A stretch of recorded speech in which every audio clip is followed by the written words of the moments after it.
ESPN Cleveland 1013.com. Presented by Center for Sports Medicine and Orthopedics. Hey, Andy Morris here. Join me along with my co-host on The Drive, presented by Hardees, weekdays at 5 p.m. on ESPN Cleveland 1013. Cleveland and Bradley County's local sports show, weekdays at 5 on ESPN Cleveland 1013. From the Kia of Cleveland Studios, this is ESPN Cleveland 1013, WCLE HD2 Cleveland, W267BI Cleveland, ESPN Cleveland 1013. The top of the hour is presented by Best Buy Metals, making the top of your house the best it can be. Visit bestbuymetalroofing.com.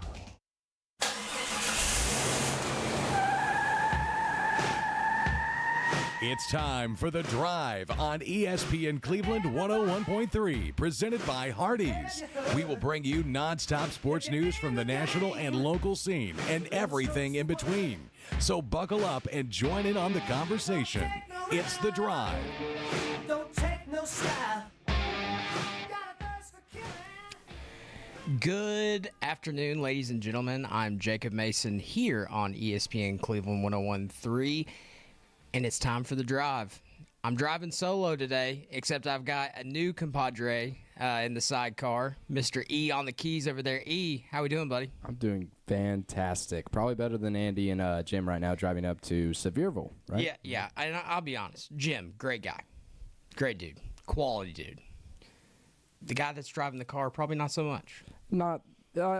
Jim is wise, and that's where Andy is not. He's not wise. He's young still. I mean, he's, 38, something like that.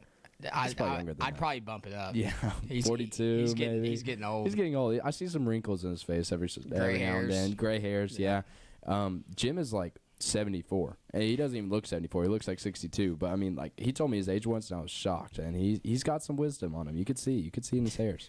We've already got them rolling in the car, I'm sure. But, hey, while we got a second, before we hop into anything big, if you are out in Cleveland currently, Ocoee and 25th, the light is out. So things are not looking great over there. Got some calls into the station saying that it was a little chaotic on that side of town. So if you are out and about and you're heading that way, you might want to take a little bit of a detour. Go around that. So we're talking about the Walgreens, CVS down there by Trace Hermanos, all that good stuff. So a little bit of a mess over there. They're going to get people out there to work on it. But here on The Drive, we've got a lot of exciting things to talk about as it is round 2 of the high school playoffs, and we have 2 teams here in town that are competing to move on to the next round in state. Going to be a tough uphill battle for both teams, though. We're just going to be honest. We've talked to both coaches at this point this week. Both of them said there's a path to success, but it's going to take them playing their best game, and it's going to take their opponent not playing theirs. Yeah, and you look at Sevier County, I think Walker probably has the best chance because, Bradley's playing a 10-0 Oakland with a ton of D1 commits. I don't even know how many we talked about, but a ton of D1 commits. Sevier County, they haven't really played anybody special. Of course, we don't know the teams up there in Pigeon Forge and Sevierville and everything like that, but I think Walker has probably the best chance to win tonight. Yeah, looking at Sevier County's schedule, they beat Farragut early on, 27-7. Jefferson County, who Bradley played last week, they beat them 41-7. Maybe they do have some notable wins. Daniel Boone, 48-0. David Crockett, 55-14. Greenville, they won in overtime, 30-27 in double overtime. But I'll tell you something I know about Greenville. They came down here to play us in middle school baseball about 4 or 5 years ago. Their 7th grade class, which are now seniors, they had like 3 guys that were like 6'4" already as 7th graders. They were big. They were athletic. I know their basketball team went on to do some stuff, and they've been good and in the picture in just about all sports since then. So that, to me, pretty good win. They won against Cook County 50-0. Grace Christian Academy is their one loss on the season, 33-31. Then I always think this one's funny. Tennessee High School. They just get to claim. They get to claim the whole state, I guess. Right. Tennessee High School, they beat 35-7. Huntington 42-26. Morristown, Hamblin West. I don't know that I've ever heard of them. 40-7, and then Knox West last week 34-9. Knox West is a little down this year comparatively to what they normally are, but all their losses came from quality teams. Like Maryville, your Alcoas, those Powell, those top programs. So I will say this, comparatively. If we're comparing the two opponents, Sevier County and Oakland, Sevier has given up points. Yeah. There's been a few that they've shut teams out, but 9-7, 26-7, 31, 27-14, 7-7. Oakland, on the other hand, has given up, I believe, 52 points all year long. So let me hop over to their schedule. So points against, Sevier County's given up 137. And they have put up 433. And Oakland, let's see if I can get down to theirs. They have scored 437 points, and they have given up 65. So, going through Oakland's schedule, they beat CPA 28-14, Huntington 49-0, Smyrna 35-0, Pearl Con, don't know, 38-6. Siegel, 38-0. Blackman, and gosh, going through some of these, man, like these are just historically some pretty good schools. Blackman, 32-0. Rockvale, 35-14. Lavergne, 56-0. Stewart's Creek, 49-0. Riverdale, who was ranked 10th in the state, they beat 35-21. And then they handled Cookeville last week 42-10. So going to be a tough one for the Bears. But I'll be honest, man. I'm not saying I'm picking them to win this game. But if there was a coach out there that I trusted to go into an environment like that and come out with a gritty, scrappy win, it's Coach Floyd and the Bears. I believe that too. I mean, I've been listening to Bears games. I've been running Bears games for about 3 years now. This is my third year, and I've seen Coach Floyd turn that, Boo Carter, Caleb Martin, whatever his name is, that powerhouse team. I saw him win a bunch of games with that. Then he comes around the next year, a 3-7 team. Now he's 8-3 right now. I can see him turning a whole kind of crappy team around and turning them to superstars like he is now, right? And so I think he can turn a kind of a 20-point favorite into probably a touchdown, maybe 2 touchdown game. Yeah, you can't let it snowball. And he said that earlier this week. I told and maybe I said this on air, but I definitely told Andy and Jim and Ryan. I've so enjoyed getting to know him via interviews. Me and him haven't got to talk a whole lot face to face, but I've always heard stories about the man he is, the leader that he is, how he can get you fired up. And I'm not kidding you. On Wednesday, when I was sitting in this chair, I was ready to I'm a Cleveland grad just like you're going to be, right? That coaches at a school that most kids go to Walker Valley, but I married a Bradley girl, so I have ties all around. I was ready to put on a Bears jersey and try to use up whatever little eligibility I had, because why not? Why not the Bears? And that's what his argument was why not us? And if you're going to win this whole thing, you're going to have to go through them anyways. Whether it's in round 2, 3, 4, you're going to have to see in Oakland. You're going to have to see a team like them down the line. If it's not them, I'm trying to think. It's escaping me right now. My cousin played for them. But the Middle Tennessee, the Brentwood area, Ravenwood. Yeah. You're going to see a Ravenwood. Yeah. You're going to see these schools that are pretty doggone good. And so if you're going to go do it, go do it. And so for the Bears, tough battle, but you get to show out tonight.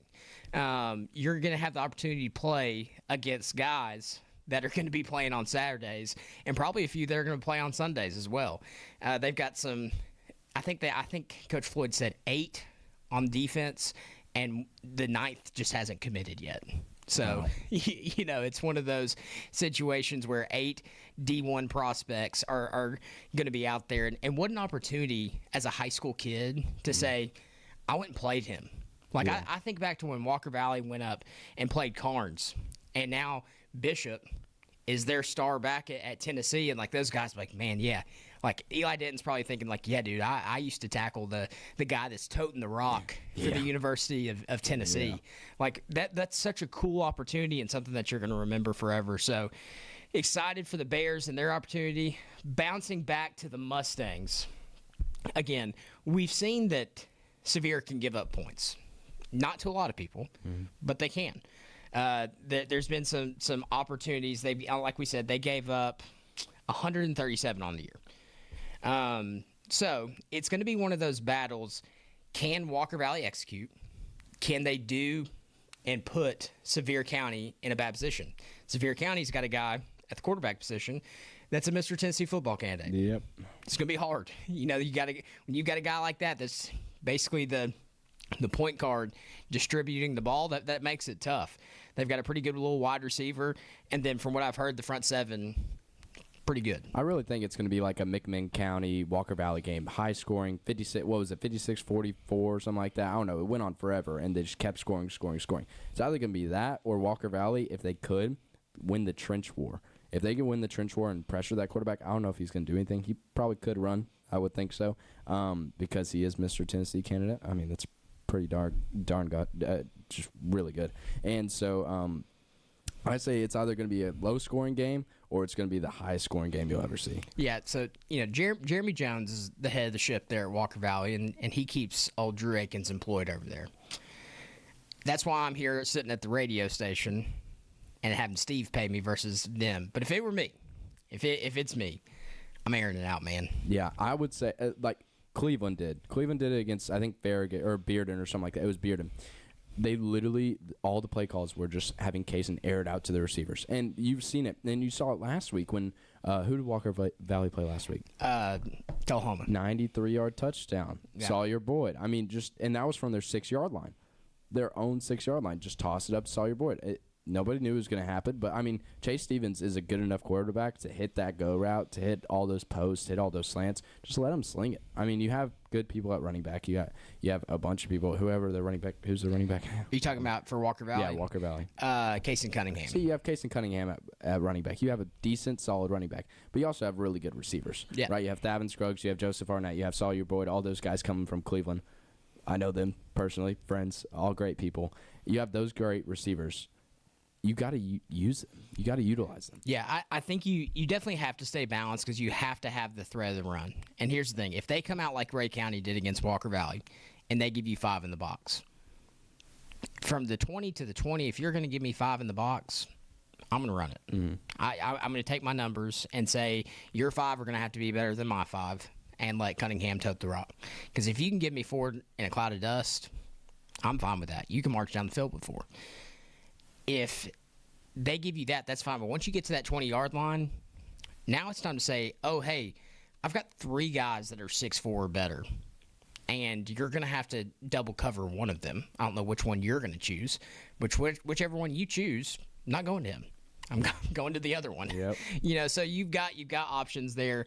You got to keep them balanced. You got to, show different things. But Cunningham has, he's 140 pounds soaking wet. But the boy runs so daggum tough. And he's what has kept Walker Valley in some of these games. I mean, you look at even the games that they lost, he's over 100 yards in production. You look at the Ray County game he lost, he set a school record at 220-something yards. So both of these teams have a shot. Going to be tough. Not going to lie. It's going to be tough for both of them. High-quality opponents. But I'm sticking with what Coach Floyd said for both of our teams. Why not us? Why not now? If you're going to have to face one of these teams anyways, why not do it in the second round and go ahead and get over it? Yep, got to root for the home teams. So, hey, with that, we're going to go to our first break. Unfortunately, we're going to have some guests on the show that are not really guests because they're normally sitting in here with us. We're going to call Jim and Andy on their car ride up, see what their opinion about tonight's game is, what their keys to success are. When we come back, and later on in the show, around 5:45, we're going to have Gary and Ricky and the Bradley broadcast on as well. You've been listening to The Drive. We will be right back. The Drive will be back after a quick timeout. Stay tuned for more nonstop sports talk on The Drive, presented by Hardees.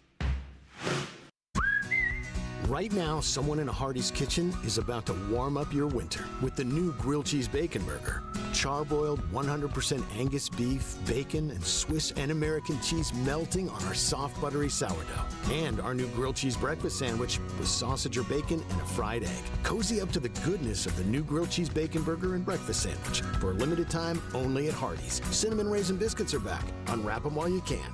Only for a limited time at participating restaurants. Did you twist an ankle? Hurt your shoulder? Or maybe that weekend project left you with more than sore muscles?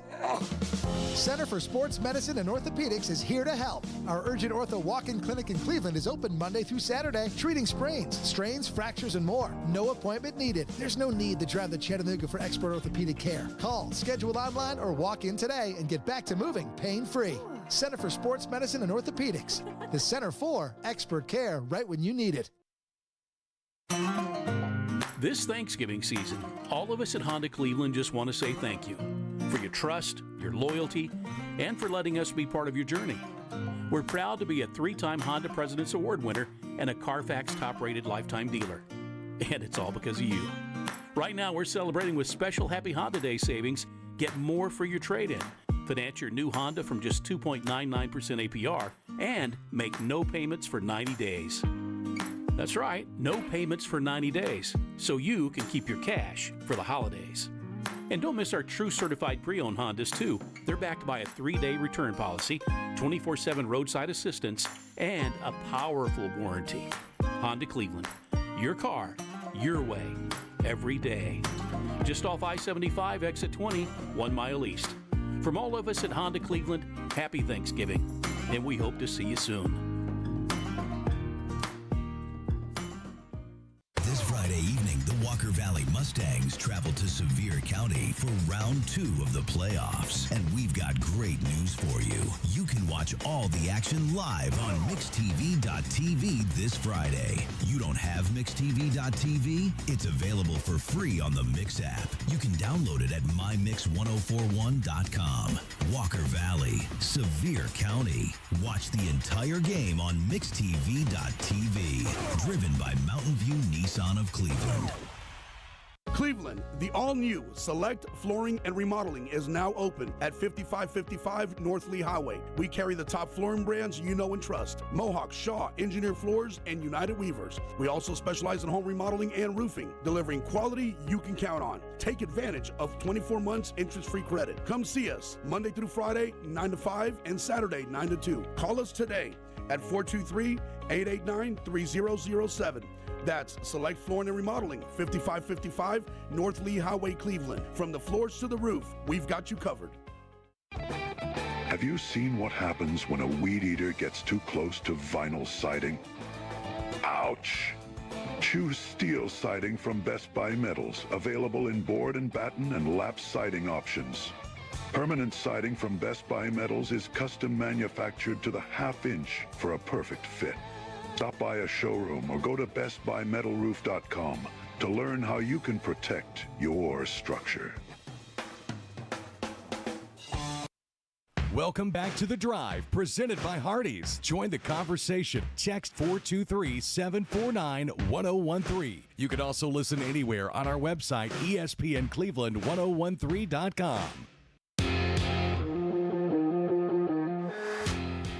Duracell in Cleveland is now hiring skilled mechanics, $22.17 to $27 per hour. Excellent benefits starting day one: medical, dental, vision insurance, paid vacation, holiday pay, 401k, tuition reimbursement, and more. Apply at Duracell.com. That's Duracell.com. And you are listening to The Drive, sponsored by our good friends down at Hardees.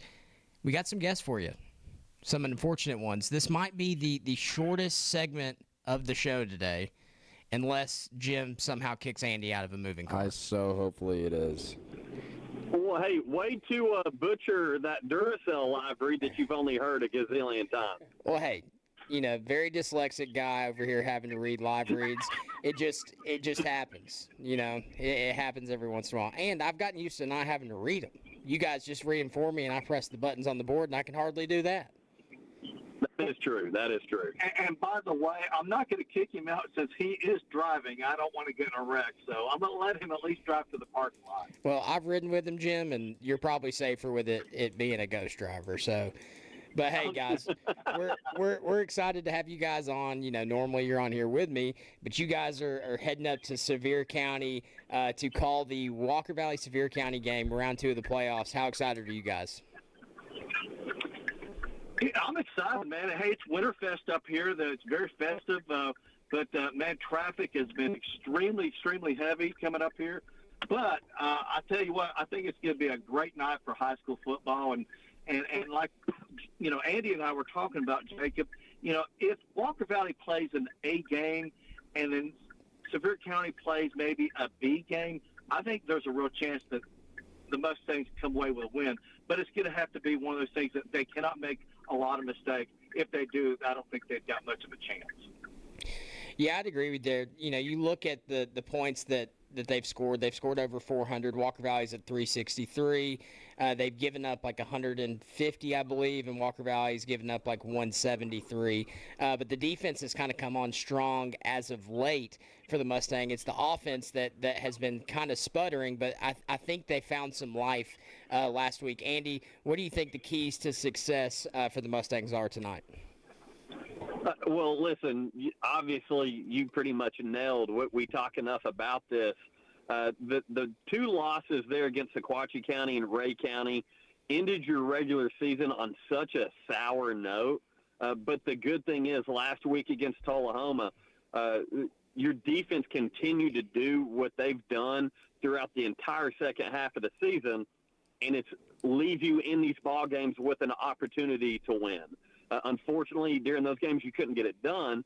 But last week against Tullahoma, offensively, it looked like it was part of the process of getting back to what's made that offense successful all season long. So I expect, just talking to Coach Pope and Coach Akins, they know how talented they are at wide receiver.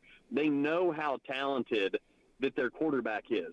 But when defenses give you the run game and the screen game like we've seen, you have to take advantage of it. So what I expect tonight is the receivers, they're going to get their shots downfield, and hopefully we're going to have some explosive plays due to that. But at the same time, it's going to open up the offense to where Case and Cunningham is absolutely going to be able to eat as well. Yeah, I'd agree with you there. You know, I give Andy a hard time. You know, me and him go back and forth, but I do have to give him some props.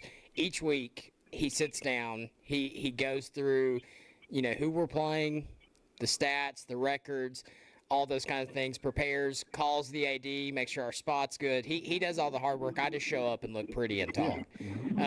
But in your research, Andy, tell us what you know about this Sevier County team and what the Mustangs are going to be facing tonight. Well, first of all, that whole looking pretty thing's questionable. I want to go ahead and throw that out there. But we do have some pretty fun in-game celebrations when the Mustangs are making some big plays. So we can talk about that later.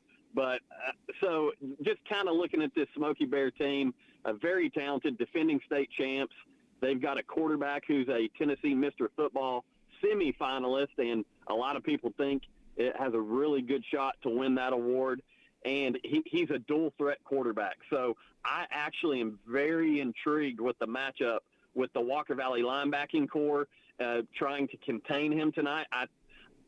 So one thing you talked about the preparation. I've watched Sevier County. I've watched some film on a couple games. One game I watched twice because I even didn't know how I felt about it after I watched it the first time. I think this Mustang defense can really make life hard on a very talented Sevier County offense. Yeah, I'd agree. You know, this is a game where I agree with you guys. You know, with Bradley and Oakland, that's going to be a really tough matchup. You know, you've got 9 guys on the defensive side of the ball that are going to go play Division I. With this Sevier County team, they're obviously very good. You don't go 9-1 up in their neck of the woods without having to play some people. but they've shown that they have some areas that they can be exposed. And there's been some teams that have either gotten really close or, if you're Grace Christian, able to do it. So I think the Walker Valley Mustangs definitely have a shot to go up there. And, something I stole it in the first segment, something that Coach Floyd said about the Bears that I also think for the Mustangs, why not us? Why not us and why not now? Right. Here's my thing. When they played East Hamilton, Coach Akins was talking to us about the depth. He goes, we don't play a lot of guys two ways. Most high school, the best players play offense and defense. If this game is reasonably close in the fourth quarter, I think Walker Valley has an advantage. Getting there is going to be the hard part. The first three quarters, if they can stay within one score, I think if it's close in the fourth quarter, I'm going to give the edge to Walker Valley at that point. So that's the key in my opinion.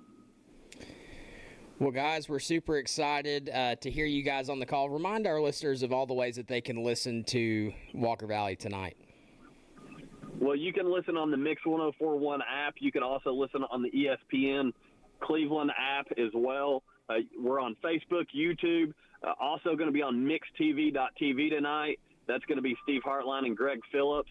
So and the oldies station, and of course Cleveland's oldies 99.1. So you'll be able to tune in and listen to Walker Valley football. If you hear some sirens, we're still in the car, and I think the memo's gotten out that Jim Gum is in Sevier County. We definitely hear him.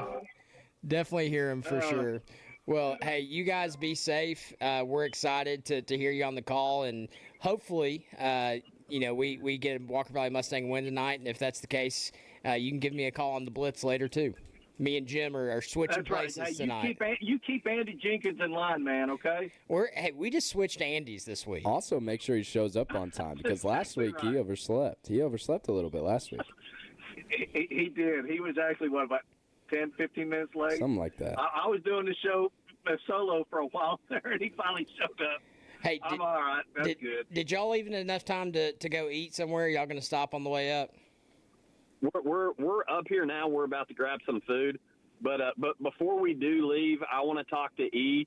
Keep Jacob out of trouble. Don't let him run this drive into the ground, okay, while we're gone. Me and Jim can only hold it down so much from Sevier County. I don't even know if you and Jim hold down the fort when you guys are here. Maybe Jim does because, he's I was talking about how wise he was, but when it's just you and Jacob, it's just just straight. I don't even know. It's a crash out. It's a crash out on the drive. Just like it's like Archie Bunker and Edith Bunker. It is. It really is. It's like one opinion thrown at another, one opinion thrown back, one opinion, disagreement, anger, and that's just it. That's the whole show.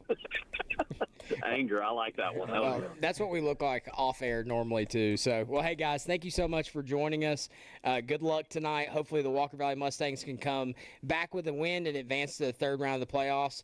And you can listen to them on Oldies 99.1, YouTube, Facebook, all the things. My suggestion is Mix TV, mute Steve and Greg, and listen to my boys over here. So, good luck tonight, guys. Hey, appreciate it, Jacob. And just for our listeners' sake, so they know, Jacob did draw the short straw this week, so you're going to have a great broadcast with me and Jim on there tonight. All right. See you guys later. See you, Jacob. Andy and Jim traveling up to Sevier. Genuinely, for those, if you're just now listening, me and Andy have been friends a really long time, and so we like to give each other a hard time. I actually saw a study that friends that give each other a hard time are likely more honest and open. That's what they do with each other. So, it's all I love. Jim keeps us, straight when he's here. When he's here. When he's not, you're right. It's open season here, at the Drive, sponsored by our good friends at Hardees. And all of our high school football coverage is covered by Food City. So with that, we're going to take a quick break. When we come back, I'm going to talk a couple NFL results, coming up games. We're going to talk a little MLB. MVP voting happened last night, so we're going to cover all that when we get back. You've been listening to The Drive. The Drive will be back after a quick timeout. Stay tuned for more nonstop sports talk on The Drive, presented by Hardees. All right, Mr. Gobbles, it's that time of year again. Got any last requests? What? You want a smoking hot deal on a new Kia? Mucho dinero for your trade and your credit pardon? Well, you're going to have to come to Kia Cleveland today. This is John Davis, the trade-in man at Kia Cleveland on South Lee Highway with great news for turkeys. Kia Cleveland will pay you up to $7,000 over Kelley Blue Book market value for your old turkey that you're driving. That's right, up to $7,000 for any trade in any condition, and we'll buy your car for cash, even if you don't buy a car from us. Got foul credit?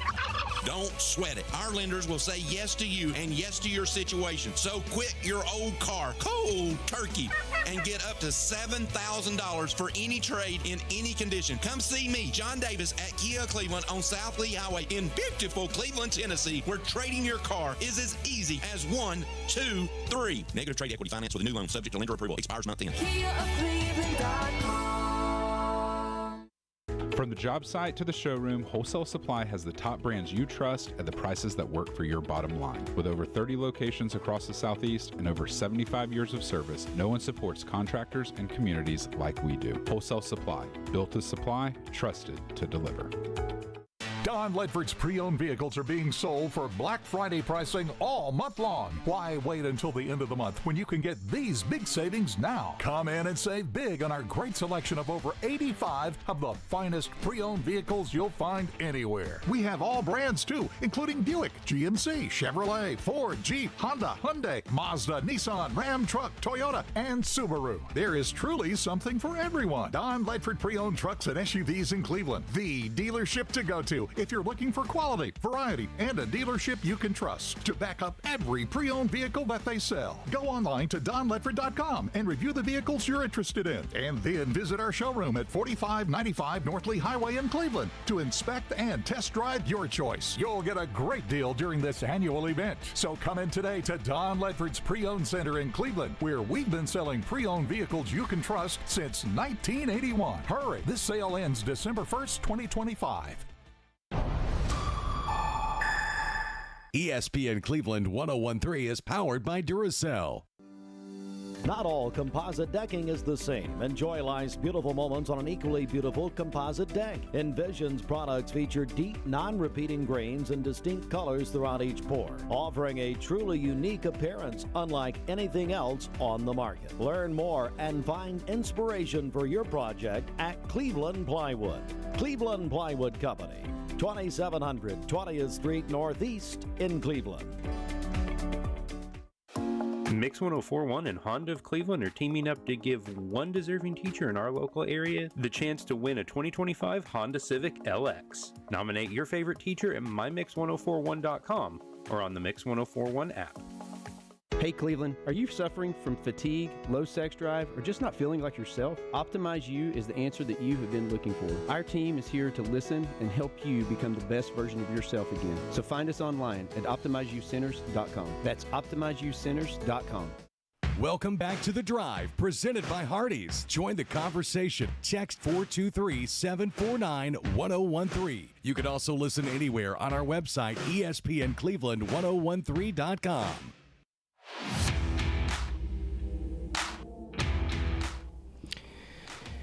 When it comes to Mayfield ice cream, you'll never have a boring bite. Their limited edition ice creams, cherry, chocolate chip, banana pudding, are inspired by traditional Southern recipes and seasonal favorites. Pick some up at your local grocery store today. Our good friends at Mayfield. I didn't butcher that one, E. You didn't? I'm surprised. No, I did that one better than Andy normally does. But no, Andy and Jim just got off with us heading up to Sevier County. We're going to have Gary and Ricky on around 5:45. I'm going to let them get set up there. They had to drive further, and they still beat Andy and Jim. Well, that's Gary's mindset right there. Gary wants to get – if it's a 7 o'clock game, he's there at 5. If it's a 8 o'clock game, he's there at 6. It doesn't matter the time. Gary's going to be 2 hours early. That's just the guy he is. And yeah. I'm pretty sure RC loves that entirely. He probably hates that, but, you know, he's with Gary along for the ride. Now, Gary and RC do such a great job. But, hey, for a minute, let's switch gears. We're going to get back into our high school stuff. But let's move on to the NFL. Last night, the New York Jets and the New England Patriots played. New England won that game 27-24. Big game for Travion Henderson. Had 2 touchdowns, 19 carries, 62 yards. Justin Fields led the game in rushing yards at 67, but struggled pretty much everywhere else. He was 15 for 26 with 1 touchdown, had 116 passing yards. Drake May, on the other hand, 25 for 34 with 1 touchdown and 281 yards. The Jet, what is it with these New York teams? I really don't know. And they got the Detroit Lions coach, their offense coordinator, got him. He can't do anything over there. Yeah, I can't. I don't understand the New York football teams. I really don't. You would think. Now I will say this: the Jets have a lot of first-round picks coming up. After some trades, they did kind of offload some people. Sauce Gardner no longer with them. It's going to be interesting to see what they do with those. As a Raiders fan, I've watched how trading some of your best players away turns into 3 draft picks that are absolute complete busts. So you got to be careful, but that's a lot of capital. A lot of things that they if they do it right, they could be a very successful football team coming soon. Yeah, they could. And then you look over the New York Giants as well. I mean, I think they have potential. Losing Camp Scadaboo was probably the worst thing that could ever happen to them. And then I don't think they should have fired DeBall or something like that. I totally forgot his name. But their head coach, they fired him. He didn't really make all the wrong decisions, I think. He's the one who chose Jackson Dart for the draft, right, for the first-round pick. He's the one who chose that. The rest of the managers and everything for the team chose all the other draft picks that they got to order. And then he has the number 1, or like the number 4 strength of schedule off of a team that didn't really do much last year, right? And so he's a struggling coach, and he's meant to struggle because, I mean, he doesn't really – it's his, second, third, fourth year maybe there. And he's got a brand-new quarterback with a brand-new team, brand-new running back, brand-new everything basically over there in New York. I mean, I don't think firing him was the best option that they could have done, but, it's New York. How do you feel about Thursday night games? This year, I felt horrible. I want to get rid of my Prime Video subscription, and I want to throw it in the trash can besides this past Thursday night game. I love seeing Drake May play, but this game actually was good.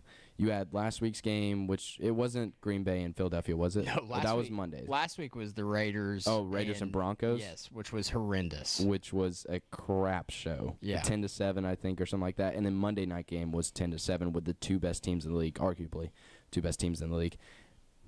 Thursday night games have just not been it. Monday night games have not been it. Sunday night games are kind of entertaining. Yeah, I saw Gruden came out and said that he would like to get rid of Thursday night games, allow teams to rest. That's never going to happen. No, it's Let's not. just be honest. It's not going to happen. Their money is paid for games to be played on Thursday. And I'll be honest, I don't mind the occasional Thursday game.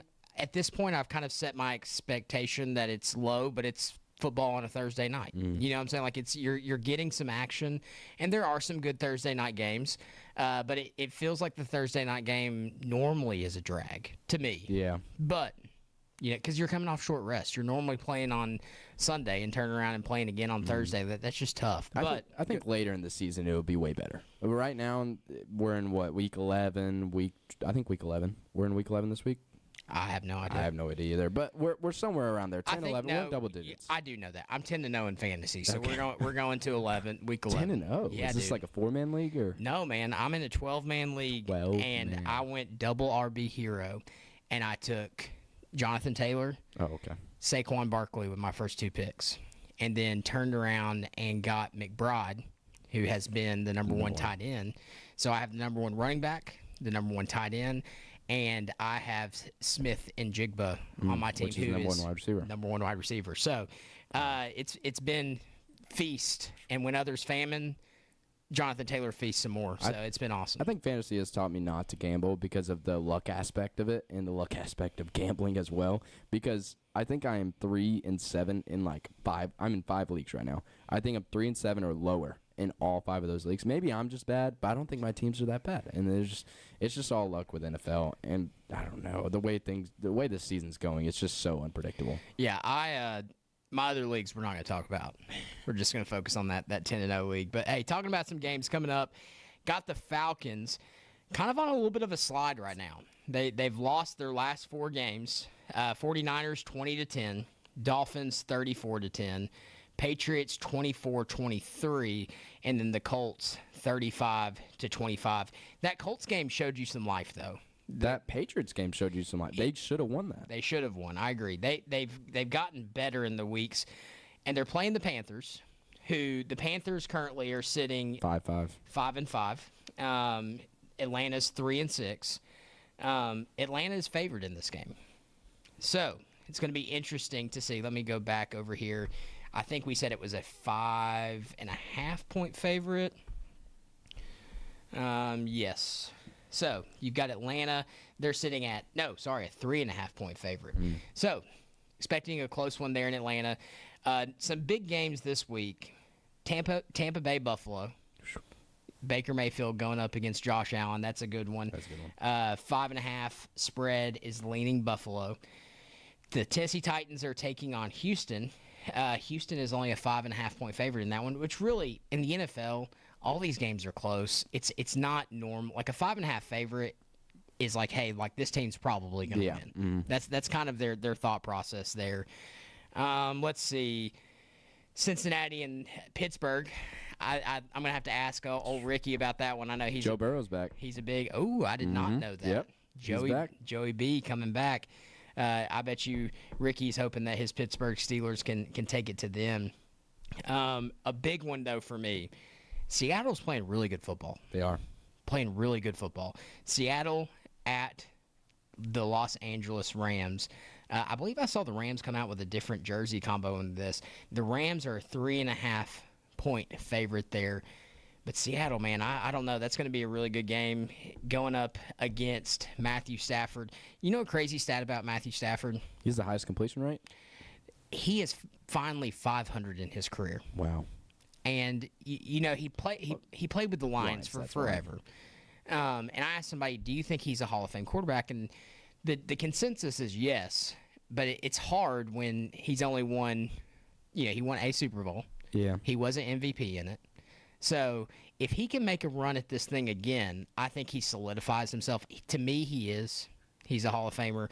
But I think that's one of those games that's a statement, or one of these years that could be a statement year for him if they run this thing. He's kind of like a Drew Brees, in my opinion. Not as good as Drew Brees, of course. Drew Brees was probably the most skillful quarterback. He's not the most winning quarterback, though. That's what he is.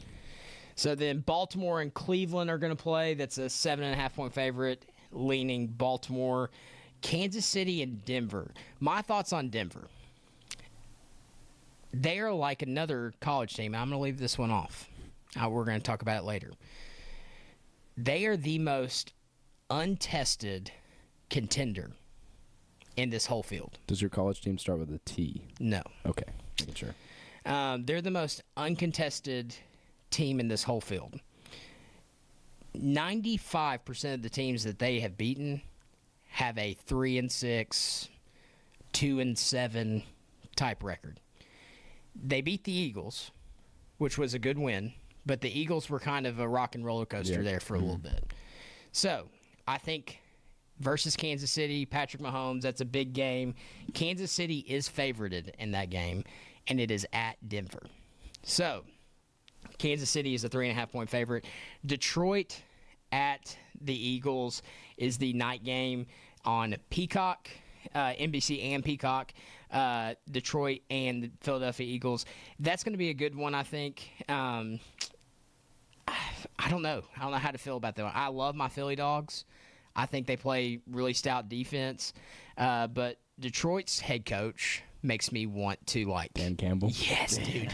He makes me want to, like, rip my shirt off and, like, just get excited. He's like, the ultimate motivator. So I like... When I there's games that I don't know how to feel about. I like to look at the personality of the head coach. And do I trust them? Philadelphia's head coach, yes, they just won a Super Bowl. To me, like, emotionally, up and down. You look at Dan Campbell, dude, one, would run through a wall for his team. Probably. But I think he would just run through a wall to run through a wall. If I'm just being honest. He is just a guy that, like, is super hyped up and amped. So if I had to lean it, I'm probably leaning with Detroit. That's not what the bettors are saying. Philadelphia, 2.5. And then the Monday night game, I get to watch my Raiders lose on primetime football this week. Dallas is a 3.5-point favorite. My Raiders, man, tough. Now I will say this: they are special teams play away from being a 4-5 type team. That's true. Instead of a 2-7 team. Special teams has been an absolute killer for us. Fired the special teams coordinator, but now Chip Kelly's job is up in the air. Lots of drama behind the scenes there. Not looking forward to that. So that's your NFL coverage this week. Let's move on over to the MLB. Let's see. Let me pull up my notes here. We already know the AL Cy Young was given to Tank Skubal with Detroit, first pitcher to win back-to-back Cy Youngs since Pedro Martinez in 1999 to 2000, received 26 of the 30 first-place votes. And then our boy Paul Skeens with the Pirates, first Cy Young Award, won Rookie of the Year last season, unanimous winner receiving all 30 first-place votes. So we knew those already. Yeah. Last night at 7 o'clock, they announced the MVP. So, for the AL results, Aaron Judge comes out on top. 17 first-place votes, 13 second-place votes. Then Cal Raleigh with the Mariners, 13 first place, 17 second place. Judge obviously leads in a lot of big statistical categories. What Cal Raleigh did as a catcher in the MLB, if he wasn't going to win it this year, a guy like that, to me, probably is never going to win. If Aaron Judge wasn't in the league this year, or if Aaron Judge didn't bat, 340 or something like that with 40 home runs, I think Cal Raleigh would have won it. I still think Cal Raleigh should win it. I know, MVPs don't bat 247 on the year. 60 home runs, and he's playing the hardest position in baseball, and he's a switch hitter as well. I think that just, gives him credit. He's not playing in a Little League field at all when he's at home as well. It's 325 in left, 320 in right for the Yankee Stadium. I guess you have 420-foot center field, but Judge pulls the ball. He doesn't hit it oppo. He either hits it center field or it's left field. And so, if Judge didn't hit 40 home runs and bat 360, I think, and he doesn't even play defense. Judge doesn't even play defense. And when he does play defense, he drops balls in the World Series in Game 6 to lose the game to the Dodgers, right? But, and then you have Cal Raleigh, who's throwing people out behind the plate, catching full games, and still hitting 60 home runs. I just think the defensive side of it should win them the MVP, not just the hitting as well. Yeah, it's most valuable player. Exactly. It's not a hitting award. If it were a hitting award, then yes, Judge carries a lot of those categories. Just put him in the, slugger, silver slugger or something like that? And given, hitting is the hardest thing to do probably in any sport. Of any sport that we can think of. Yeah. But the dude hit 60 home runs as well. What I'm saying? We're not talking about a guy that's a slouch with a bat. We're talking about a guy who plays the hardest position in baseball. It's my favorite position to coach, to be have a stud at. When you've got a stud catcher, you control the game. Exactly. You're winning too. So, it's one of those things that to me, I probably would have given Cal Raleigh the nod. Aaron Judge takes it at 17 to 13. Moving on to the National League, surprise, surprise. Shohei, and I'll give Andy the reference. Shohei the Gambler Ohtani, 30 first place votes. No so competition. He swept that. The next closest was Kyle Schwarber with 23 second place votes. But let's be honest. He might be the best baseball player that we see in our lifetime. Yep. I don't know. They don't grow those type of unicorns on trees, and he's a unicorn in this sport. To see what he does on the pitching mound, in the box, all of it, it's unreal. It's unreal. And in the playoffs, the stints that he went on, being able to pitch and strike out 10 guys while also having as many home runs, it was just wild. So no surprise there. I think Shohei is going to be up for that award probably every year as long as he's healthy for quite some time now. I would think so. And he didn't even pitch much this year. He pitched, the postseason and maybe a few games before the postseason as well. Batting 300. He's probably averaging 300 over his career, probably higher than 300 hitting-wise. Even with the Angels, the team that barely went 500 with him on the team, winning every single game when he pitched, when he hit, and everything like that. He probably still batted over 300. If Mike Trout and him were healthy at the same time, I think that Angels team could have went somewhere. They probably could have went to a postseason run. I don't know. But now that he's with the Dodgers, he's surrounded by Freddie Freeman. He's surrounded by all these good players. And still, with all those good players surrounding him, all those players that are getting millions of dollars, he still stands out from the rest, which is insane. Yeah, absolutely. So that's going to be our MLB coverage on The Drive, sponsored by Hardees. Next coming up, got Gary and Ricky with the Bradley Bears out there in Oakland. We're going to get them connected and on. We'll be right back. The Drive will be back after a quick timeout. Stay tuned for more nonstop sports talk on The Drive, presented by Hardees.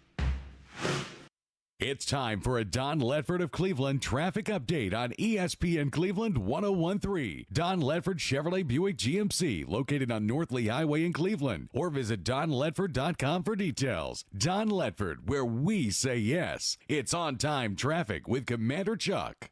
Good afternoon. Traffic's building pretty good right now as we check it out live. 75 passing Bonnie Oaks as that traffic gets heavier up through Cleveland, Bradley County. A little bit of radar in the last hour or so. On 24 around Montego Mountain, be careful out through certain parts of Marion County as you head into Grundy County there on I-24. Hey, the Redneck Comedy Bus Tours are underway here in Chattanooga. Check them out. They're a lot of fun with the Christmas lights tour, especially theredneckbus.com. I'm Commander Chuck with your on-time traffic. From the Alon Planning Partners Weather Center, here's your forecast on ESPN Cleveland 101.3. Visit them online at alonplanning.com or give them a call at 423-315-1441. Mostly clear skies tonight. It's going to be cool overnight, dropping to 42 in Chattanooga, 75. Beautiful outdoor weather for your Saturday. Mostly sunny. On Sunday, not bad either. Partly cloudy and 72. Monday, a little bit cooler. 41 in the morning, 64 in the afternoon. We're back up to 73 Tuesday with some showers moving in Tuesday night.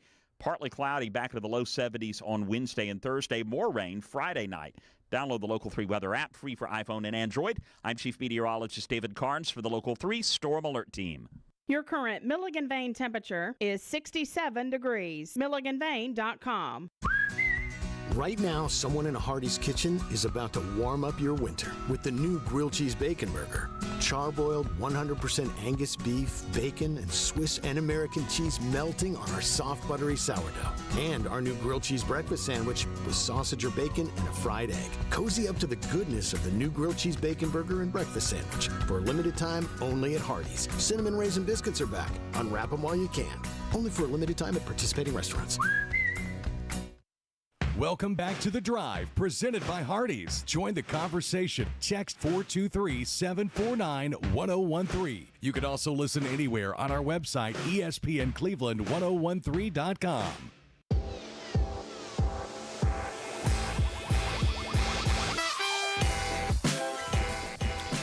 Welcome back to ESPN Cleveland. You're listening to The Drive, sponsored by Hardees. Got some special guests with us, E. We do. Gary and Ricky with the Bradley broadcast. Boys, how's it down there in Oakland?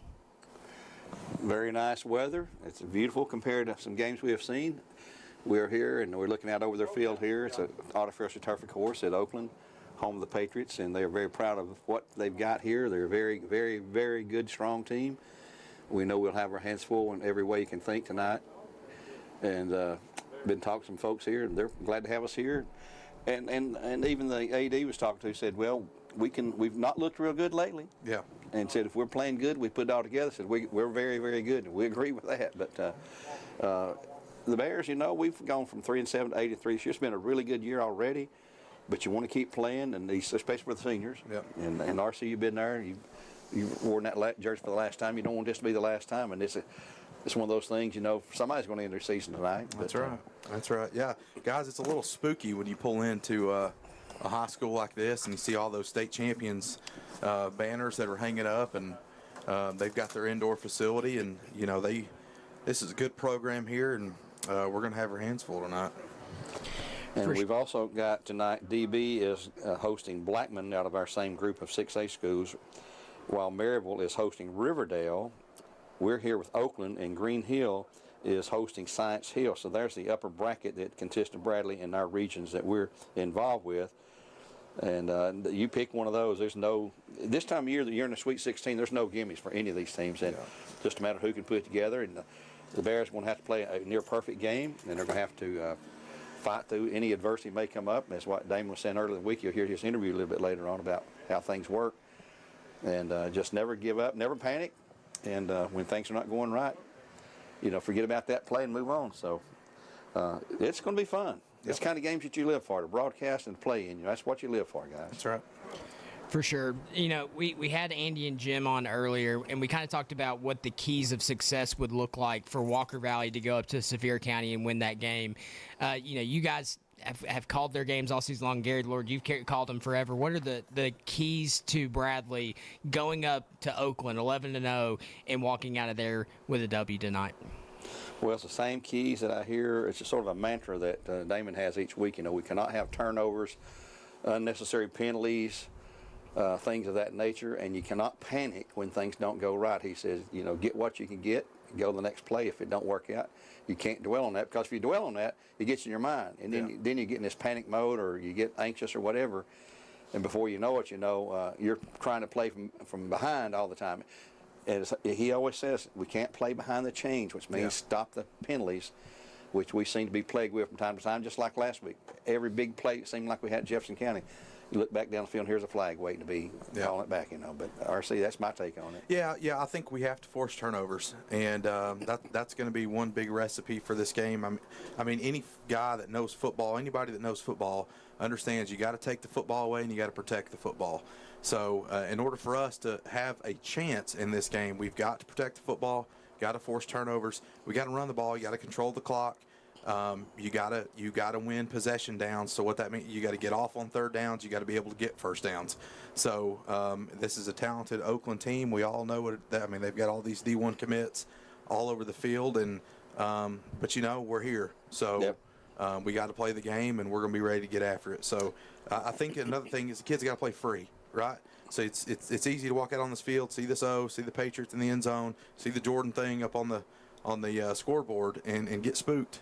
Right, they have nothing to lose. Bradley has nothing to lose tonight. They got to play free and have fun, and maybe we can get this thing close. Coach Creasy's in his 11th season here at Oakland. He's won 5 state titles, 4 of the last 5, and the one he didn't win in that 4 out of 5 was when he came to Bradley in 2023.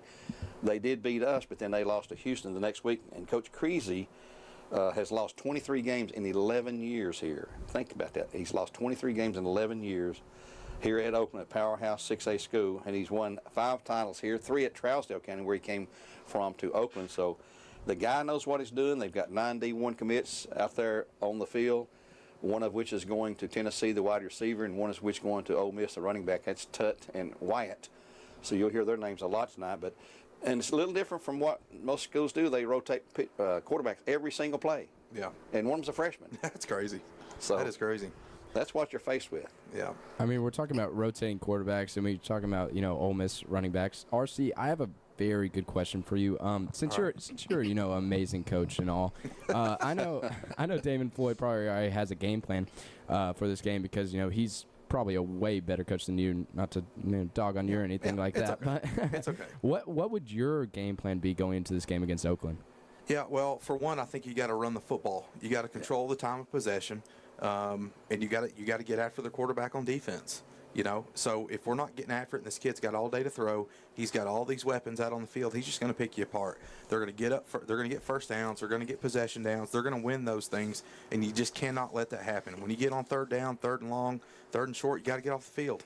You got to get off the field. Running the football, Bradley's recipe, that's been their identity all year. Running the football. You guys know, especially in the Walker, y'all seen how Bradley can run the football. So, but if you can't let this young quarterback get back there and start throwing around. That's whenever things are going to get a little dicey for the Bears. But you run the football, control the clock, force turnovers, score a couple TDs on special teams, and, that gives yourself a chance. But I also want to say this, too. Listen, our Pittsburgh Steelers would rather face Joey Flacco than Joe Burrow. I know Joe's out this week. He's back to practice, but he's still out for this game. But, yeah, Joe Flacco has been a good quarterback for the Bengals, and he's definitely been a thorn in the Pittsburgh Steelers side. And you want to talk about a Jekyll and Hyde team, that is the Pittsburgh Steelers. One week they're beating the Colts and the Patriots, the next they're losing to the Chargers and the Packers. you just never know what you're going to get with the Steelers. But, I'm excited for us to play Cincy this Sunday. Do you think this might be Mike Tomlin's first year under 500? No, I do not. Well, he's already sitting at 5-4, so he's just got to win 3 more. We'll play Cleveland twice. And those are never easy games. But, I do think he can scrounge up 3 more wins at least to stay. No, I guess you got to get 9 now. I don't know, whatever it is. Yeah, I think he's got 4 in him. I do think the Steelers will be right there in the division. Coming towards the end of the season, it's going to come down to those last couple games with Baltimore. It does every single year. And, no, I don't think that. I think he's a great coach. I think, the players respond to him well. I just think the Steelers have an identity in playing defense, and right now they're not doing that very well. So they just got to, they just got to get back after it defensively. So, and when it comes to the Thursday night football stuff, I think it's awful. And really, it's just because, those guys are professional athletes. They have routines that they go through. And, when you're used to prepping, Monday, Tuesday, walk through Wednesday, same, watch the field Thursday, like all those, it just throws a wrinkle into everything. You got to travel. You don't get all the time to prepare. And, of course, but you're right, Jacob, it's a moneymaker, and they're going to keep doing it if it's making money. Yeah, as long as Amazon Prime is writing that check, that game's gonna keep on happening. Well, hey, guys, I got one last question for you, and then we'll let you guys get ready for your game. For the listeners, we have a lot of people that are driving up to Sevier County that are, normally Walker Valley listeners, got some Cleveland listeners, people that don't always hear Bradley. Give us some names tonight that are going to be highlighted. Of course, we know Kenyon Phelps sitting at 140 carries on the season with 930 yards. Braden Carroll is obviously another talented back, but throw out some names out there that the Bears you guys will be saying their name a lot tonight. Well, if you're looking at running, you've named the running backs there probably, and with Braden Carroll at wide receiver, I don't know if we're going to try to pass a lot tonight. I suspect we're going to try to run first, which is what all teams try to do to control, maintain ground control, and also to shorten the game, which you need to do if you're the underdog, as the Bears will be obviously an underdog here tonight. And defensively, you got to look at AJ to see if he's going to be double, triple teamed. You guaranteed that from the defensive line. Look for him and Zane McIntosh and Devontae McMillan there in the middle to try to do their thing defensively, along with Wiley Susquitz, who's our record-setting tackler now at linebacker. And Andrew Carroll has really, really come on strong as an underclassman for the Bears defensively at linebacker as well. We've got some corners that can turn the football, like they can get interceptions. Jeremiah Brownlow, Tay Lindsay, J.J. Johnson. We're basically naming everybody. But no, and I think Gary hit it with Zane and all those guys. They've got to be able to win their one-on-one matchups because A.J. is probably going to get double-teamed, chipped, and all those things. They've got to be able to win those one-on-ones. And if they can get pressure winning on one-on-ones, that's another key, to success. But, again, you've got to have all kinds of these keys fall into line, and there's just got to be so much that goes into Bradley's favor for them to have a shot tonight. And I don't even like saying that because, but that's basically me giving credit to Oakland because they are a great football team. Damon told us earlier in the week that it's the best team by far that he's faced in 23 years of coaching. That's crazy. When he's looked at what they can do with their speed, their size, the quickness, everything that they have at every skill position, it's just they're loaded. Yeah. And they've had several transfers in from Riverdale, from Innsworth, from Bell Buckle. Matter of fact, the one going to Tennessee, he came this year from Bell Buckle to the school here. And that's just the world we live in anymore. We're going to have people coming in and leaving a program every year at any level in high school. So that's like it is in college. You just have to deal with it. Yep. Well, boys, we're excited to listen to you. And kind of like what Coach Floyd said earlier this week on the show, why not us and why not now? That's what we're saying back here at the station as well. We're cheering you guys on, and I hope that you guys can call into the drive on your way home and talk about a Bradley win. We hope we do too then. All right. Thank you, guys. Thanks, man. That was Gary Oimby and RC. They've got the Bradley call tonight on this station, ESPN 101.3. With that, we're going to take a break, and we're going to wrap up the show. We normally hop into college football right away. This was an hour-and-a-half show tonight. Mm-hmm. So we're going to save the best for last, the dessert, we're getting into some college football with some big matchups this weekend. You're listening to The Drive. We'll be right back. The Drive will be back after a quick timeout. Stay tuned for more nonstop sports talk on The Drive, presented by Hardees. Did you twist an ankle? Hurt your shoulder? Or maybe that weekend project left you with more than sore muscles? Center for Sports Medicine and Orthopedics is here to help. Our Urgent Ortho Walk-In Clinic in Cleveland is open Monday through Saturday, treating sprains, strains, fractures, and more. No appointment needed. There's no need to drive to Chattanooga for expert orthopedic care. Call, schedule online, or walk in today and get back to moving pain-free. Center for Sports Medicine and Orthopedics. The Center for expert care right when you need it. Hey, this is Alfonso, the general manager of Crown Cleveland, your local home for Jeep and Ram. I'm here to announce that we have revamped our express lane. We are fully staffed and ready to take care of all your quick lube and oil needs. Please Google Crown Cleveland and see our great service specials. Cleveland Tire Center, locally owned and operated for over 45 years. Cleveland Tire, your one-stop auto care shop in Cleveland. North Lee Highway, where the name says it all. From the Kia of Cleveland Studios, this is ESPN Cleveland 1013, WCLE HD2 Cleveland, W267BI Cleveland, ESPN Cleveland 1013. The top of the hour is presented by Best Buy Metals, making the top of your house the best it can be. Visit bestbuymetalroofing.com. From the Alon Planning Partners Weather Center, here's your forecast on ESPN Cleveland 1013. Visit them online at alonplanning.com or give them a call at 423-315-1441.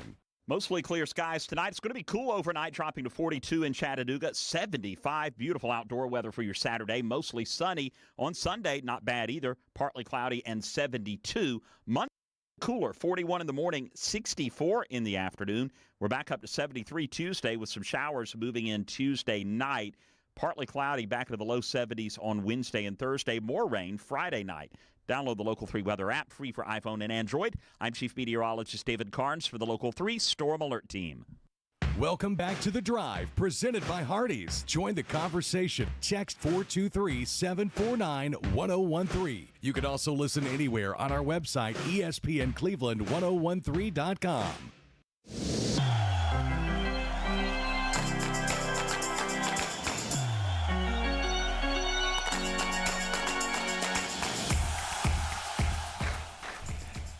Got E cracking up. I really don't know what this is. Hey, that's a baseball entrance. Baseball entrance for college football. Yeah. Hey, mix things up. Let's mix it up here on The Drive. Hey, time to talk some college football. You're listening to ESPN The Drive, sponsored by our good friends down at Hardees. College football is at that time of year where really games are starting to matter a lot.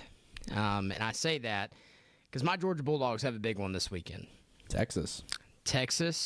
It's the night game. They're going to be playing Texas, who is currently, I believe, ranked 11th. I can't remember what they were 10th, I'm pretty sure. And the AP polls are 10. Okay, so 10. Georgia's sitting at 5. If Texas loses, that's their third loss. So they're out. They're out. But I'll be honest with you. This is the wrap-up of Georgia's SEC schedule.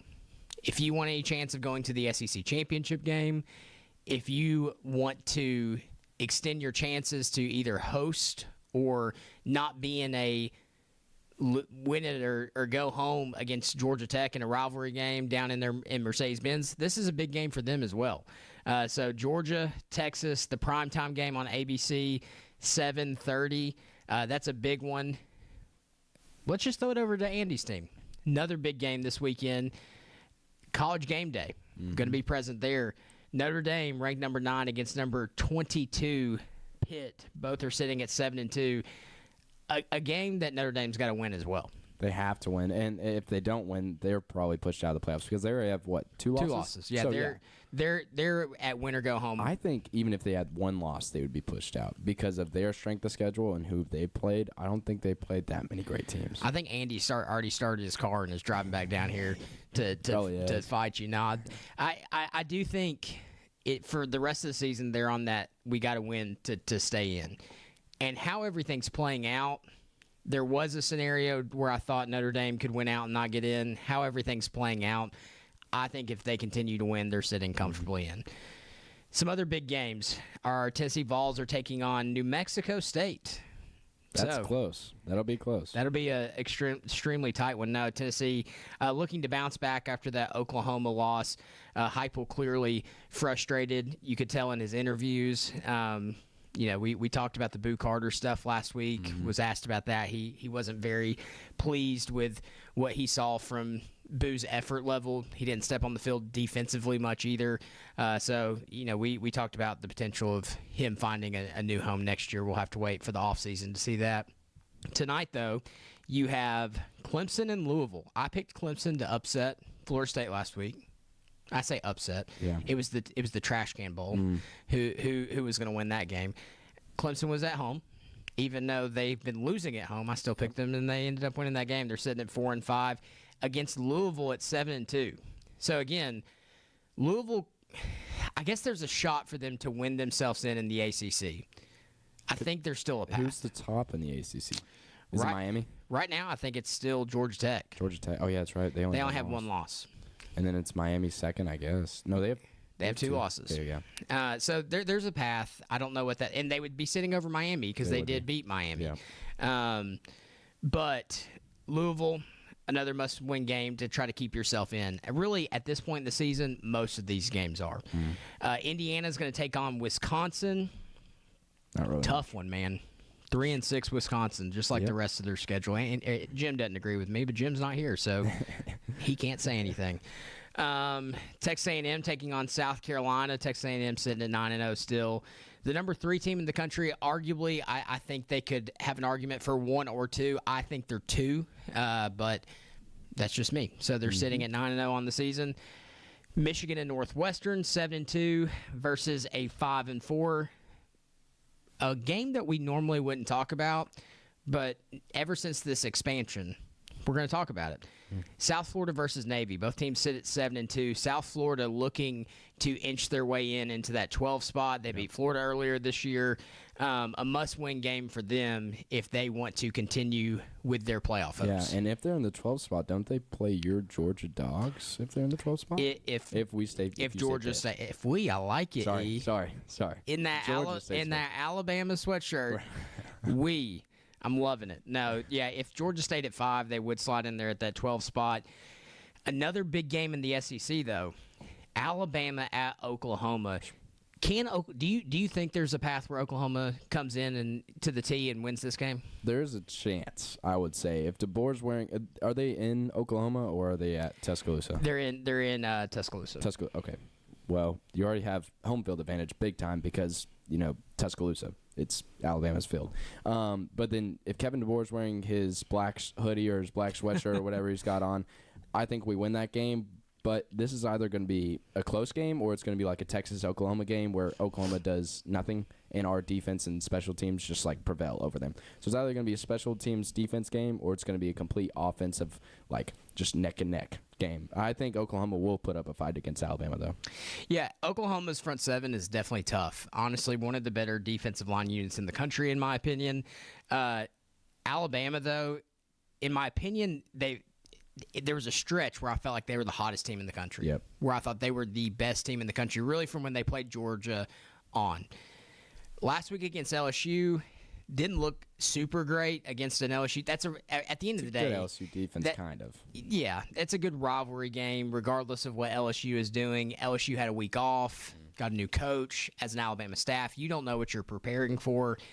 With that being said, they've gotten away from what I thought made them the hottest team in the country. And that's when you let Ty Simpson sling it out there on these quick, short decision routes where he is going through his reads, getting the ball out quickly, and letting his playmakers do the work. He absolutely diced us. Yep. Diced us. And that, going into Athens, walking away with a 3-point victory, that first half, though, he absolutely, up and down the field, was able to expose our secondary. And then Kirby Smart stopped him from doing that, which is great coaching, by the way. Yeah, that's the thing. Kirby, they've been able to inch their way back into ball games and fight their way back late. But when you're playing a team like Alabama, it's going to be hard to do that. And it showed, even at home with the home field advantage, they weren't able to. But if Alabama can get back to that quick out, which then opens up the run game. They have two good running backs. Alabama does. I think if they are balanced but lean towards that quick pop and let your playmakers make big plays, the screens, things like that, I think they walk out of there with a win. If not, it could be tough hill sledding. It also depends on what Oklahoma quarterback we're getting. That's true. We're talking about a guy at the very beginning of the season. We're singing his praises and saying he's going to be a Heisman candidate, gets hurt, and then comes back and has been kind of sluggish since. So, big game for the Crimson Tide down there in T-Town. Texas Tech takes on UCF. Miami against North Carolina State. North Carolina State now has played spoiler to some teams already. Did they upset somebody last week? They beat Georgia Tech. That's what it was, yep. And I don't know that was last week. Let me go look at their 2 schedule. weeks ago, maybe. I don't know. 2 weeks ago. So they beat Georgia Tech. They lost to Pitt, lost to Notre Dame, beat Campbell, beat Virginia Tech, lost to Duke, lost to Wake Forest, and they played spoiler to Virginia. That doesn't look like spoiler anymore. Virginia lost last week. They're, in my opinion, kind of out of this thing. But North Carolina State has shown that they can beat some of these top teams. I'll be honest. Miami falls under that category with me in college football, even with the NIL stuff, even with all that. You're going to have to prove me wrong. Exactly. And so, I got the opportunity to go listen to Mark Richt speak last night. Mark Richt was here in town for an event. There's something really cool happening in our town. It's called the Real Life Village. They're building a community for special needs adults where they can live on campus, have a community center, all that type of stuff. Mark Richt has a son that has special needs, and so he came and spoke at the event. He talked about Miami when he took over the job and where they were at as a program. Back in the early 2000s, Miami was rolling. Yep. Arguably the most talented college football team ever. The NFL talent that they put out was absolutely wild. They started this trend of, we're Miami. Do we really need to upgrade this? Is this a need right now? And they fell so far behind in the college football landscape that they've been scratching their way back ever since.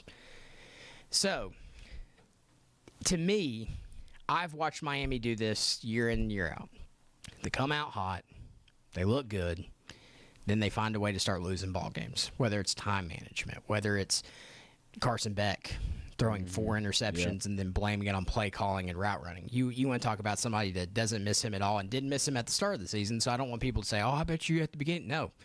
I said, give me a Gunnar Stockton that will run through a wall for his team than a guy driving a Lamborghini that's trying to date some twin. Yep.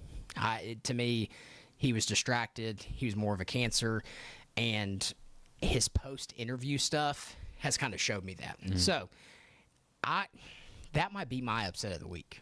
I might be taking NC State in that game. I'm not sure yet. I wouldn't be surprised at all. NC State's been playing a heck of a defense and a heck of offense all season long. I mean, sitting at 7-2 for a team that's, notably not really that great. In the past years, they've always had almost a losing season or been 6-5 or going to bowl games or something like that.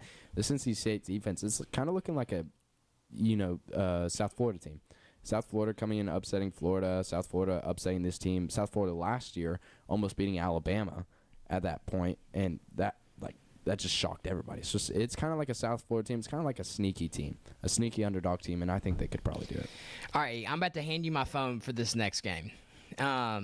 We're going to talk Georgia Tech, Boston College, and I'm going to ramble for a second while you count the amount of injuries that Boston College has listed on their available list. So for the fans that don't know, each Wednesday you have to come out with a report that shows whether a player is probable, whether he might play, not play, that kind of thing. You have to report that. Georgia Tech has one guy on that list.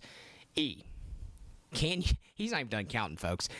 Can you tell me how many players are on that maybe probable out list? There are 16 players out. One person questionable.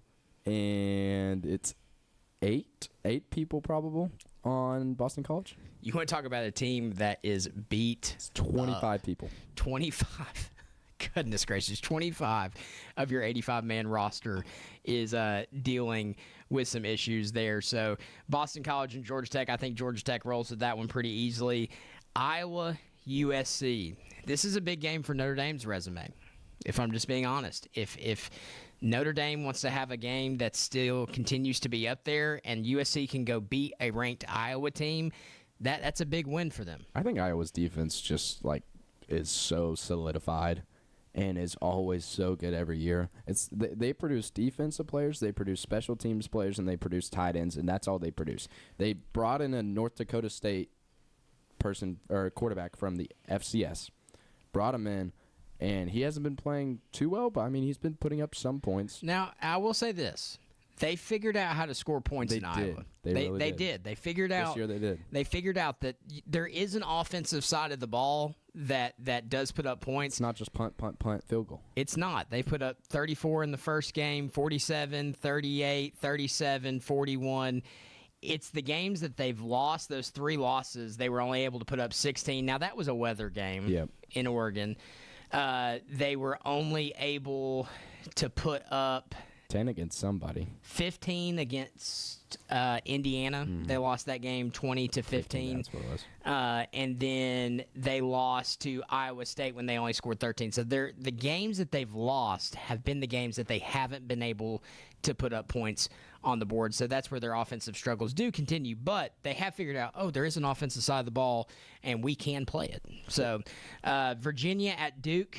Virginia is sitting at number 19 in the country, 8-2 record. Duke sitting at 5-4. Florida and Ole Miss.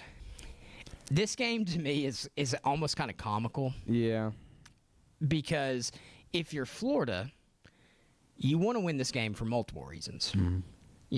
But the big one is you want to beat Ole Miss because now you have a higher probable chance that he might come join your university. Yep, that's right. So Florida fans could be very, very excited. If Ole Miss takes that belt to butt, then Florida fans could be even more depressed. I just don't know. After coming off a 38-7 loss to Kentucky, I know Kentucky got a new coach and everything like that. They're supposedly good now, and Tennessee's scared of playing them next week and everything like that. Or Vanderbilt's playing them next week. They're playing them last week of the Wait. Vandy, Tennessee play next week. Yeah, there you go. Kentucky still got Mark Stoops. Oh, they already played them. Yeah, Kentucky's already still got Mark Stoops, but Kentucky absolutely put that belt to butt against Florida. That was bad. It was ugly. Ugly. I sat there and looked at that and was like, yeesh. I don't know what the new coach is doing at Florida. I don't think they should have fired Billy Napier. I get Billy Napier. He was winning some games. He wasn't really the greatest of coaches. Now he's over at Georgia right now in the practice facilities, helping them try to beat Texas this week. I think Billy Napier could have turned that team around. I know it looks like he didn't, but this new coach that they brought in, it's not good. I'll be honest. I think Billy had to go. I didn't think Billy was the hire to start with. I think he would have had more success if he would have handed over the reins to an offense coordinator and given up the play calling. There's been 2 coaches in the past 25 years, and one of them's old enough that I can't remember him. Yep. It's when Nebraska won the national championship back in the 90s, I believe. And then Jimbo Fisher are the only 2 coaches in recent history to call their own plays and go on to win a national championship. It's not a recipe for success. I say Florida needs to be looking at a person who's been down to Florida, who has coached at Jacksonville, who knows people down in Florida. Jacksonville Jaguars, the NFL team. I say you go to the crash out Urban Meyer and pick him up. He won a title at Ohio State, right? Yeah, he used to coach at Florida. He used to coach at Florida too. And I know that. Yeah, yeah, he won 2. He knows Florida players. He won one there. Yep. He went to Jacksonville to coach in the NFL. Won a few games. Probably not the best coach for NFL, but he's a good college football coach. He's a crash out. Yes, he gets mad. He punches people. He throws stuff, but that's what you need on a Florida team. You look at Billy Napier. I don't really think he showed a lot of emotion unless something went towards him, and then he showed emotion. Urban Meyer will show emotion no matter what, I think. Yeah, I've been on the wrong side of that one. Georgia had the party in the end zone back when Sean Marino was there. Next year, Urban Meyer took the 3 most petty timeouts in the second half, probably ever. But moving on, I teased this one earlier, and this is going to be our last one, and then we're going to go. Jim's going to get a little upset at me here. Ohio State might be the most untested contender in college football. I'm waiting for the Indiana game. Ohio State-Indiana championship. I think that's where you're going to see it. Obviously, the Michigan game, Michigan is ranked. Will they still be ranked by then? Probably not. Who knows? But Ohio State hosted Texas at the beginning of the year. And at the beginning of the year, that game looked like it was the best opening of all time. Texas is sitting at 10. Yes. Texas also has the ability to lose in Athens this weekend and then also lose the next week. Who do they play next week? I think they end the season Arkansas and A&M. With A&M. So now we're talking about a Texas team that has the potential from going from 10 to unranked with 4 losses. So that verdict is out. Not sure. Then they've played Grambling, Ohio, Washington, Minnesota. Illinois at the time looked like a good win. Not After anymore. the Indiana loss, no, it wasn't. Wisconsin, Penn State, Purdue. They'll finish out with UCLA, Rutgers, and Michigan. Out of all of the teams that are contenders right now, you can look at that Texas game. In a few weeks, I could be wrong. Texas could be a playoff team, and that game they won at the very start of the year, sure. With that being said, I don't know what an Ohio State team looks like in a 4-point game against an Ole Miss. I don't know what Ohio State looks like they're trailing at halftime against the University of Alabama. I don't know what they look like. I don't know what their DNA is. I know they won a national championship last year, but last year's team is last year. Even their captain said that the moment they won a national championship, best defensive player in the country was like, that was last night, I'm on next year. That's the type of mentality you got to have. I'm just saying, I know they're talented. I think they're one of the most talented teams in college football. I don't know what they look like in tough games. They're also the most expensive team in college football as well. And I wish that the college football, committee would do this more often, is put like SEC teams up against Big Ten teams in the regular season. Don't just wait till the playoffs. I know they do it sometimes with other teams, but like a team that won the national championship, give them a hard schedule. I know you look at Illinois, you look at Penn State, they were ranked before this. What other team? They didn't play anybody else that was ranked, right? Texas was ranked before this. Yeah, Texas, Penn State, which was ranked, who sucks now. And then you have Illinois, who was ranked, who got, blown out of the waters by everybody. And so looking at it from the beginning, it looked like a hard schedule. Now you look at it, and it's like, Texas is the only notable win, and they won that 13-7. They won 14-7 week 1. They were the number 1 team in the country, but again, that game can look drastically different in 3 weeks. If Texas finished the season with 4 losses, that's a completely different resume than what it could be if they enter and they come in. If they beat Georgia in Athens and they go on and they play a close one with Texas A&M, that's a great quality win on the schedule. If they're 8-4, I don't know what it is. And so to me, again, Ohio State could end up winning this thing all over again. Jacob Mason is not questioning that Ohio State is a talented football team. Jacob Mason is questioning, what do they look like in a game against a good opponent where they're struggling, scrapping, and fighting? I don't know the answer to that because they haven't had the opportunity to. I personally like your idea. I think they should do something like basketball does where they do this ACC matchup. Like the tournaments. And kind of rotate it. And one game a year, you give the SEC versus the Big Ten's number 1, the SEC's number 2 versus the Big Ten's number 2, and that be one of your out-of-conference And stop games. making these SEC teams play these FCS schools or all these schools that are not as much funded as them and everything like that. Like Tennessee playing New Mexico State. Like, why? Well, and ETSU, who they beat 7. I get it's for money for the other teams. Yeah. They're getting paid to come play and everything like that. I get they have to do that for those, but I want to see some competitive college football. I don't want to see a 76-7 blowout of Tennessee ETSU. Yeah, and the Ohio State fan is yelling at the screen at the radio right now, saying, "Well, like the SEC, they get the biased preseason rankings, and that's why you have all these ranked wins." And I don't necessarily disagree with that, but like I think with the eye test, we can all look at the best teams in the SEC. There's more of them than there are Big Ten this year. That wasn't true last year. This year, the SEC is more top-heavy.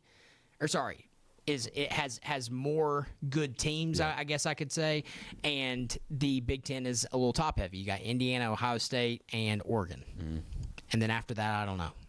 So with that, that's our college football. We were going to do a little game, but me and E just started talking. I was going to do lock it or leave it with the spread. So I'll do one, E. Lock it or leave it. Georgia, Texas. I think it's 6.5. Let me look. It's Georgia 6.5 favorite? Georgia's a 6.5 favorite. Lock it or leave it. I'd say lock that. I think they win by a touchdown. I really do think probably like a 24-17 game. I lock that. All right. Notre Dame, Pitt. Notre Dame 12.5-point favorite. Lock it or leave it. Pitt's been playing some good football. I say we leave that. Maybe a 3.5 spread. It's going to be a close game, I think. All right. Alabama, Oklahoma. Lock it or leave it. What's that spread? 6.5 for Alabama. Mm-hmm. I will probably say lock that. It might be a 3-point game, but I'm thinking touchdown. All right, I'm locking the Alabama game. Give me Alabama with the points. I am locking the Notre Dame game. Give me Notre Dame catching 12.5. I'm leaving the Georgia game because we don't ever cover. So, with that, you have been listening to The Drive. Coming up next, you've got our good friends Gary and RC up there in Oakland. You can also listen to our friends Andy and Jim on Oldies 99.1 for the Walker Valley Sevier County game, and you can catch that game on Mix TV. Thank you for joining us for this extra long show of The Drive. We will catch you next week.